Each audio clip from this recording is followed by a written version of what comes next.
So కుబేరాకి work చేశారు, yes love స్టోరీకి work చేశారు. పోనీ ఆ సినిమాలు చూసుకుందాం.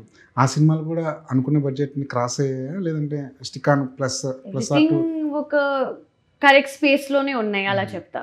So nothing too difficult or we all contingencies ఉంటాయి కదా.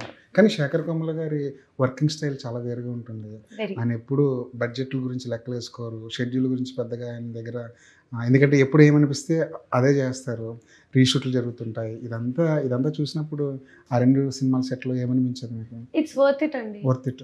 ఆయన క్రియేటివ్ మైండ్ ఈజ్ ఒక క్లాస్ అపార్ట్ చెప్పొచ్చు.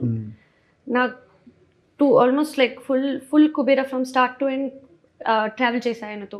సో అది the way he is on a set, ఆయన సీన్ ఎలా విజువలైజ్ చేస్తారు, ఎలా రాస్తారు, ఎలా విజువలైజ్ అవుతుంది, దాంట్లో ఒక ప్రాసెస్ ఉంది and it is very respectable process. దాంట్లో చిన్న ఇక్కడక్కడ తేడా ఉంటే ఆ stepping in it's not the right thing to do because ఆయన విజన్ అల్టిమేట్లీ, మా విజన్ లేదు, that's his futuristic thought and when you see it on screen అంతా వర్త్ ఇటే ఉంటుంది because Kubera was worth it, you saw it and every frame has a certain meaning. అది మాకు అప్పుడు తెలివి మేబీ ఉండదు, but we have to trust the director and his vision and that's how we go. Trust is the biggest thing. మా creative ఫీల్డ్లో trust లేదంటే you can't do much. So it's belief and trust. Kubera topic వచ్చింది కాబట్టి తెలుగులో చాలా బాగా ఆడింది, మంచి నెంబర్స్ వచ్చాయి ఇక్కడ. కానీ ఒక తమిళ హీరో తీసుకొస్తే తమిళ్లో ఎక్కువ ఆడాలి కదా, తమిళ్లో బాగా చూడాలి కదా అన్నది ఒక పెద్ద క్వశ్చన్ మార్క్ కదా. మీ అనాలిసిస్ ఏంటి దీని మీద? తమిళ్లో ఎందుకు చూడలేదు cinema? I think so film అంటే బైలింగ్యువల్ ఉంది definitely.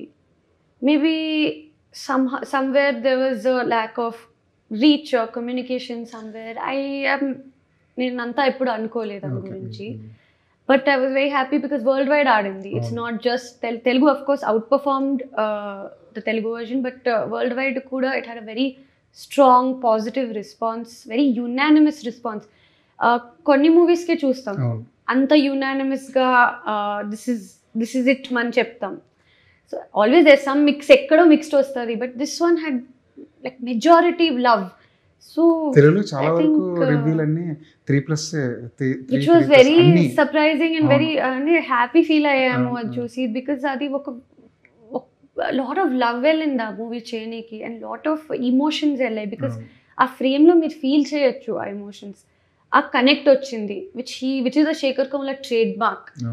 So we very happy, అది అందరికి ఫీల్ అయింది, అందరికి కనెక్ట్ అయింది. సో మెజారిటీగా కనెక్ట్ అయింది. That's how I feel about the film. పైగా ఇంకోటి ఏంటంటే శేఖర్ కమ్ముల గత సినిమాలతో పోలిస్తే చాలా డిఫరెంట్గా ఉంటుంది. ఆ మేకింగ్ కానీ, ఆ క్వాలిటీ ఆఫ్ మేకింగ్ కానీ, ఆ సీన్స్ ప్రజెంటేషన్ కానీ, స్క్రీన్ ప్లే కానీ, ఆయన కూడా యాక్షన్ పెద్దగా ఎప్పుడు టచ్ చేయరు ఆయన.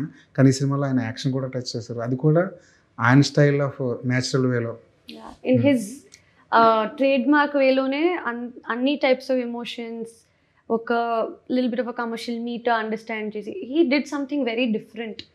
అదే వీ కాంట్ ఇమాజిన్, ఆయన బ్రెయిన్లో ఏమవుతుంది అది మేము ఎప్పుడు ఇమాజిన్ చేయలేము. ఎవ్రీ మార్నింగ్ సెట్కి వెళ్తే సార్ చూస్తాను, ఇవి ప్లాన్ ఉంది ఈరోజు తీయమని చూస్తాను, బట్ సార్ మైండ్లో ఏదో ఒకటి జరుగుతూ ఉంటుంది విచ్ అస్సలు అన్ప్రెడిక్టబుల్గా ఉంటుంది అందరికీ, beat the actors, beat the set unit, everybody. And what he does by the end of the day, every day ఇంటికి వెళ్తే సాటిస్ఫైడ్గా వెళ్ళాము ఆ సెట్ నుంచి, అది ఒక్కటి మాట ఉంది.